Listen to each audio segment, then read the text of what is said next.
Hi everybody, it's Lara from Cash Change Works. I hope you're well and having a stunning day.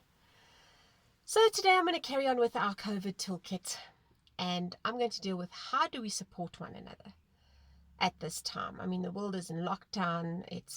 Some countries are threatening second waves. Some people are going, I've lost a loved one, I've lost a friend. How am I going to cope? I'm losing my job. The economy is really bad. And as in general and as a whole, the world is not in a good place. So I think it's suffice it to say that the world is really stressful, really filled with anxiety, and really filled with fear at this time. So how do we deal with that? I live in a country where it is stress 24/7. We live in a flight or fight mode all the time. South Africa is not the safest country in the world. Our crime rate is out of hand. Our unemployment rate is sky high, and people are desperate. And you cannot walk down the street. It's going to sound really funny to guys that are in America or England. We can't walk down the street to the corner shop without worrying of being attacked. So we're in a constant state of anxiety and fear. And I suppose this additional fear has added, absolutely. But I do empathize with you guys where you've had your normality really taken away from you, where you're now in fear and stress and anxiety, which is not a good thing. Stress is terrible. Stress is horrid. It affects your health. It makes you put on weight. It takes your appetite away. It makes you not sleep. So there's a lot of negatives to stress. And if you want to know more, please go Google it and have a look on the net. So how do we deal with this? First of all, we got to understand and just acknowledge that everybody is stressed out at this time. Fearful, worried about stuff. Not a good place to be.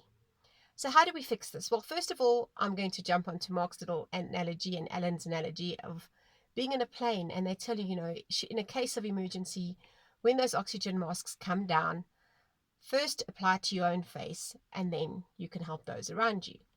And I would say it's very similar in this situation. You can't help somebody unless you're sorted. So when you really feel like the world is too much and you're freaking out and not coping, my advice would be find your happy place. Go, if it needs to be, go to your bedroom. Go to wherever you are happy. Shut the door. Lock the world out for 10, 20 minutes, half an hour if you must. And do what you do to relax, whether it's listening to calm music, doing yoga, meditation, praying, whatever it is, breathing in and out, just to get you back to that place of well-being so you can cope. Because believe me, when you walk out that door, you're going to have a better perspective of what is going on and a different view on how to deal with the situation. So the first thing is to acknowledge that you need to take care of you, first of all. Secondly, if you have teenagers in the house or kids like I do, and a spouse or whatever, and if that is your case scenario, be tolerant. You know what? The kids do not have the life skills we do. They do not know how to deal with stress and anxiety, and this whole thing is confusing for them, and they're going to come out with things and points of view that you don't necessarily agree with. And my advice would be just be quiet. Let them vent. Let them have their say. And you're not going to agree with them, guaranteed, because you have a different perspective. But don't judge them. Don't tell them they're wrong, because in reality, we react to things the way we see things. That is called our perception. And our perception is our personal reality, our individual reality. It's not necessarily what is real and the real reality, but to us, it is our reality. So to them, that is their perspective. It is their belief system. Don't knock them out the water. Two wrongs don't make a right. You're going to have a huge nuclear explosion, and that's not helping the situation. We want to support one another. So you let them vent. You keep quiet. Sometimes it would mean not saying much more and just being quiet again. Now, this is something Mark has taught me, because I vent and then I expect a reaction. And if I don't get one from the person, I kind of keep on talking, because that's what I do. And sometimes that is needed because you're not done venting and you don't realize it. So thanks, Mark. Yes, sometimes you just need to be quiet. That is showing support as well. You don't always have to have something to say or a story to share, or, when I went through this, because chances are you're not having gone through the same as that person. You're not going to see it the same. So just be quiet. And the worst thing you can say to somebody if they've lost a family member or a friend to this thing is, it happens, or I'm so sorry. You know what? It's not going to help their situation. Just let them deal with it in their own way.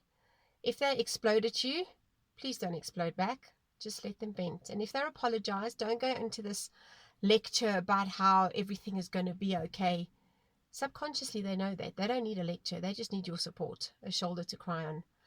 And chances are, if you have not been in their shoes, don't think you have. Because especially if it's a work colleague or something like that, you don't know their life story. You don't know what's happened behind closed doors. You don't know their journey, what they've been through. Because I can guarantee you, sometimes there is stuff that they have been through that you might not survive or live through.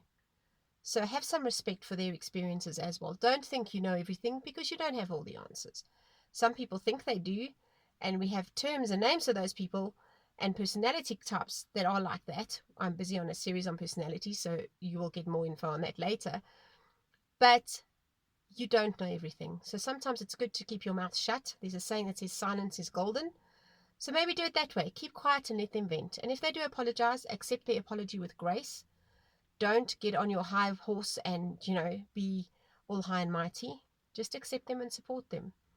And you know what? Sometimes they might get emotional and they might burst into tears. Give them a tissue. If they need a hug, obviously ask for permission first. I know it's illegal and there's social distancing, but if they've opened their heart to you, they're obviously at a place where they're needing support, and obviously ask them and give them a hug, because that makes people feel a lot better. We need that social touch. And then, you know what? Make them smile. Smiles turn frowns upside down, and it causes less wrinkles, apparently. I hope so. But yes, make them smile. Just say, you know what? I've been there. Or, I haven't been there, but I can empathize and I can just imagine how you're feeling. That just makes people feel better. And sometimes by just being quiet, a lot of the time, I'd say at least 75-80% of the time, people solve their own issues and feel a lot better by just you listening. So sometimes being quiet is good. And it will just benefit your whole relationship without being judgmental and full of nonsense and wanting to give them the answer all the time, because sometimes they don't need you to speak. They just need you to listen, and listen well without having a predetermined answer in your brain, because they might need or give you some advice that you didn't think of. So that's my take on support: is first of all, sort yourself out, be tolerant, don't judge, and just be there for people. The world is full of memories, and if they turn back and look back and see you supporting them, chances are when you need a shoulder to cry on, they will be there for you. So that is my take on support.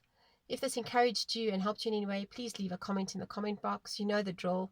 Subscribe, like, share, hit the notification bell, and we'll see you soon. Bye for now.